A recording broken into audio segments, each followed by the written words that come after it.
இன்னும் கிட்டி சேர, இன்னும் உம்மை போல் மாற, இன்னும் உம்மை அறிந்து கொள்ள எங்களை நாங்கள் அர்ப்பணிக்கிறோம்.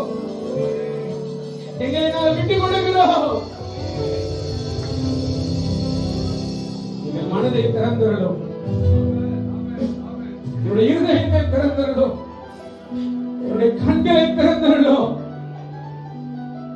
இன்னும் உம்மை அறியணுமே, இன்னும் கிட்டி சேரணுமே. ஏதாவது ஒன்று சாதிக்கணும் கர்த்தாவே, உமக்காக ஏதாவது ஒன்று சாதிக்கணும். இந்த நாளிலே எங்களை காண்கிறவர்கள் உம்மை காணத்தக்கதாக உங்களுடைய சாயலை எங்கள் மேல் வைத்திருக்கிறப்பா. இன்னும் அது அதிகமா வெளிப்பட உடைய வார்த்தையை கொண்டு எங்களை தூய்மையாக்கும், வசனத்தை கொண்டு இன்னும் எங்களை சிறப்படுத்தும், சீர்படுத்தும், உருவாக்கும். அதற்கு விட்டுக் கொடுக்கிறோம். தொடர்ந்து நடத்தும் பெரிய காரியத்தை செய்து இயேசு கிறிஸ்துவின் மூலம் கேட்கிறவங்க அருமை.